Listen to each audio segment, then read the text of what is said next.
Ang kultura ng Pilipinas o kalinangan ng Pilipinas ay pinaghalong impluwensya ng mga katutubong tradisyon at mga kultura ng mga unang mangangalakal at mananakop nito noon. Ang pananakop ng mga Kastila sa Pilipinas sa pamamahala ng Espanya na tumagal ng mahigit 333 taon ay may malaking kontribusyon sa kultura ng Pilipinas. Ang wikang Filipino, na mas kadalasang kilala bilang Tagalog, ay maraming hiniram na salita galing Kastila. Karamihan sa mga pinagdiriwang na mga tradisyon ay magkahalong Kristiyano, Pagano, at iba pang lokal na seremonya. Bilang halimbawa, bawat taon, ang mga bayan sa buong bansa ay nagsasagawa ng malalaking pista, nagpapaalala sa mga santong patron ng mga bayan, barangay, o ng mga distrito. Ang mga pista ay kadalasang may patimpalak sa katutubong pagsayaw at sa ibang lugar ay mayroon pang sabungan. Ang mga ganitong tradisyon ay ginaganap din sa mga bansang nasakop ng mga Kastila. Sa katimugang bahagi ng bansa na karamihan ay mananalig Islam ay nagdiriwang din ng kanilang mga tradisyon at nakagawian bago pa man dumating ang mga unang mananakop. Ang mga mangangalakal galing sa India, Malaysia, Indonesia, China at Hapon ay may malaking kontribusyon din sa kultura ng Pilipinas. Ang Hinduismo at Budismo ay may impluwensya sa mga katutubong paniniwala ng mga Pilipino bago dumating ang mga Kastila at ang mga mangangalakal na Muslim. Ang wikang Tagalog at iba pang wika sa Pilipinas ay maraming hiniram sa wikang Sanskrito. Isang mabuting halimbawa ang karma, na hanggang ngayon ay pinaniniwalaan pa rin ng mga Pilipino. Marami sa mga pamahiin, hiniram na salita at pagkain, tulad ng pansit, siopaw, at iba pa ay minana sa mga mangangalakal na Tsino. Ang ibig sabihin ng kultura ay ang paraan ng pamumuhay ng mga tao nagpapakita ng kaugalian, tradisyon, mga sining, sistema ng edukasyon, musika, at pamahalaan. Ang lipunang Pilipino ay magkahalong lipunan. Isa bilang bansa, at marami dahil sa pagkakahiwalay ng mga ito ng lugar, dahil sa pulo-pulo nitong ayos at mga kasanayan.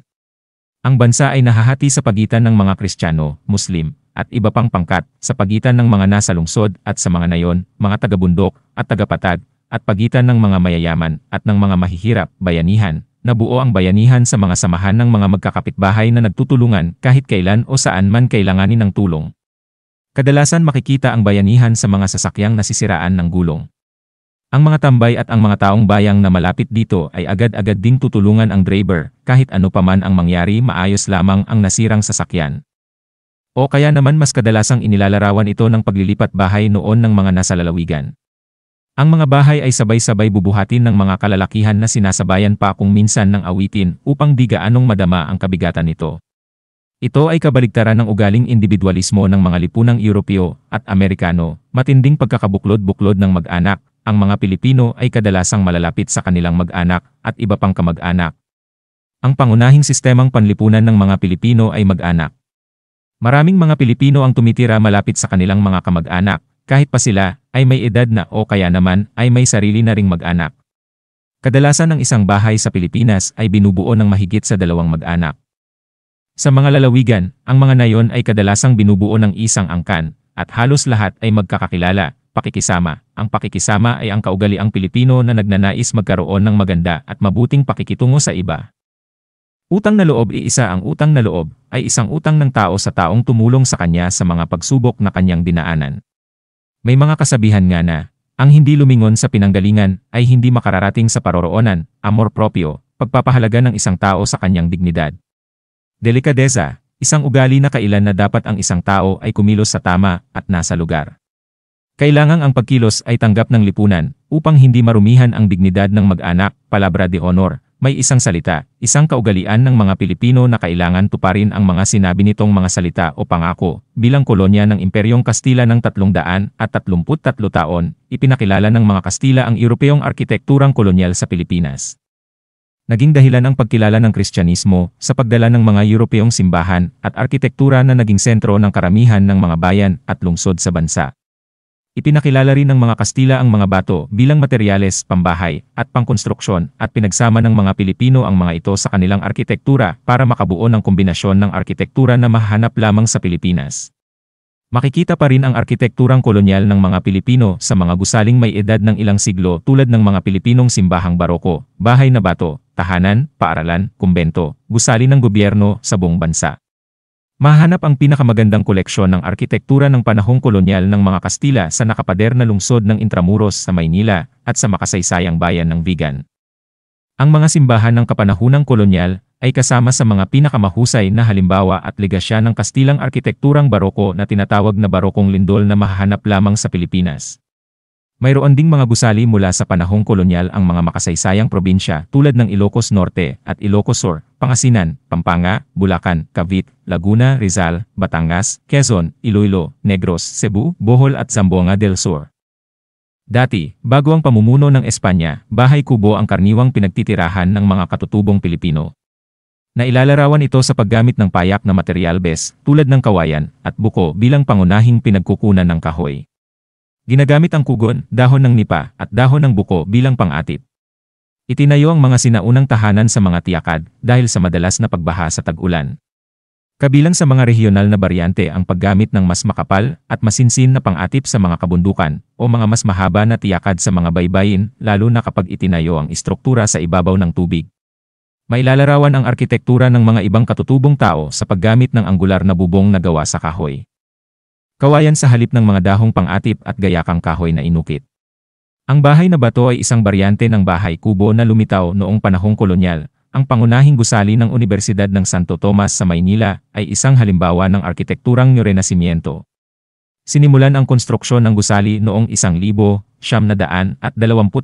at nakumpleto ito noong 1927. Ang gusali na idinisenyo ni Padre Roque Ruano, OP ang kauna-unahang gusaling may laban sa lindol sa Pilipinas na hindi simbahan. Makikita rin ang Islamikong at iba pang Asyanong arkitektura sa mga gusali tulad ng mga moske at templo. Karaniwan pa rin ang prehispanikong pamamahay sa mga kabukiran. Popular ang mga kontemporaryong subdibisyon at kanugnog na nakapultahang komunidad sa mga lunsuring lugar tulad ng Kalakhang, Manila, Gitnang Kabisayaan, Gitnang Luzon, Pulo ng Negros at mga iba pang mayamang rehiyon. Ang Kalesa, isang tradisyonal na Pilipinong lunsuring transportasyon sa harap ng pasukan ng Katedral ng Maynila. Nagkaroon ng mga panukala na magsabatas ng patakaran kung saan magkakaroon ang bawat munisipalidad at lungsod ng ordinansang nag-aatas ng lahat ng konstruksyon at muling pagtatayo sa loob ng nasabing teritoryo na maging nakakiling sa istilong arkitektura at paisahismo ng munisipalidad o lungsod para preserbahin at konserbahin ang mga namamatay na pamanang puok ng bansa na mabilisang ginigiba pa isa-isa dahil sa urbanisasyon, pag-unlad na walang pananagutan sa kultura at kakulangan sa paninging arkitektura na paisaheng urbano.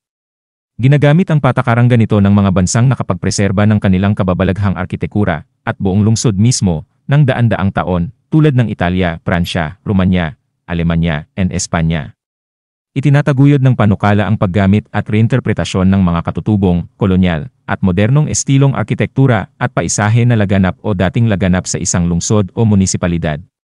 Nilalayo ng panukala na paunlarin ang Renasimiento sa Pilipinong paisaismo, lalo na sa mga kabukiraning lugar na maaaring baguhin para maging bagong bayan ng pamanang arkitektura sa loob ng 50 taon.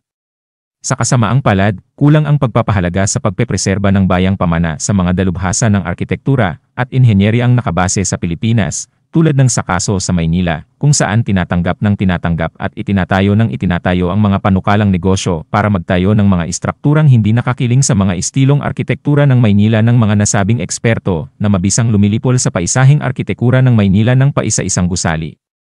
Bukod dito, hindi pa namanifesto ang natatanging panukalan sa arkitektura para maging aktwal na patakaran dahil wala pang kagawaran ng kultura.